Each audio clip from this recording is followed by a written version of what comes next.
दिया जाता है, लेकिन बदकिस्मती से समाजवादी पार्टी के साथ अलायंस हो जाता है और आपकी इस बेटी को मौका नहीं मिलता है।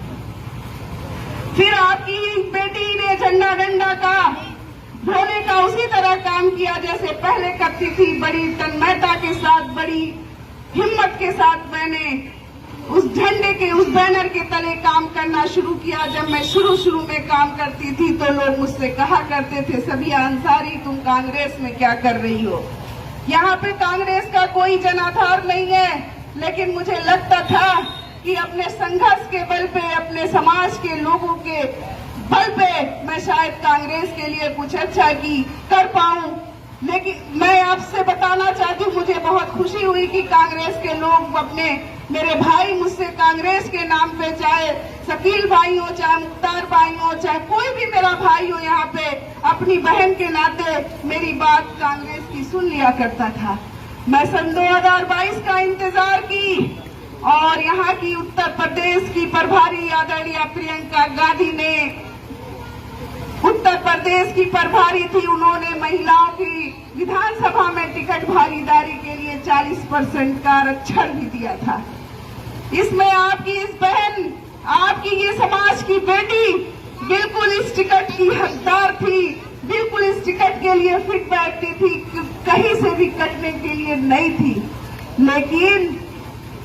सन 2022 के इस इलेक्शन में भी आपके समाज की इस बेटी के साथ धोखा होता है। आपने देखा होगा कि 22 में यहाँ से एक महिला को ही टिकट मिलता है और आपकी इस बेटी जो लगातार झंडा डंडा ढोने का काम करती है, उसको नजरअंदाज किया जाता है। ऐसे में मुझे लगा कि शायद मैं बुनकर समाज की बेटी हूँ, मैं एक साधारण परिवार की बेटी हूँ, मैं एक गरीब परिवार की बेटी हूँ। सियासत में ऐसे लोगों की भागीदारी नहीं होती है। मैं अपने कदम को सियासत में पीछे हटाने लगी, लेकिन ऐसे में बहन जी, जिसको लोग दलित नहीं बल्कि दौलत की बेटी कहा करते हैं, ऐसे में बहन जी ने आपकी इस बेटी के संघर्ष को, आपकी इस बेटी के ललक को पहचान लिया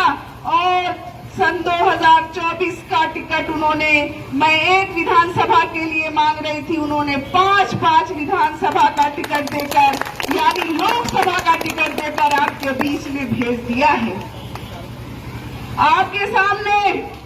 मैं, जब बहन जी ने मुझे ये आशीर्वाद दिया तो मैं बहन जी से कहने लगी कि बहन जी, मैं बुनकर की बेटी हूँ और ये चुनाव बहुत बड़ा होता है, मेरी हिम्मत नहीं है, मेरे पास साधन नहीं है, मैं ये चुनाव कैसे लड़ूंगी? उन्होंने कहा कि सबिया अंसारी, आप टिकट लेकर बेटा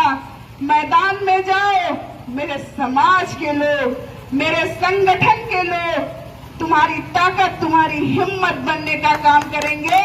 अगर तुम्हारा समाज थोड़ा सा अपना प्यार, अपना सहयोग और सपोर्ट कर देगा तो तुम आने वाले दिनों में मुझसे पार्लियामेंट में मिलोगी। ये कहकर बहन जी ने मुझे इस मैदान में भेजा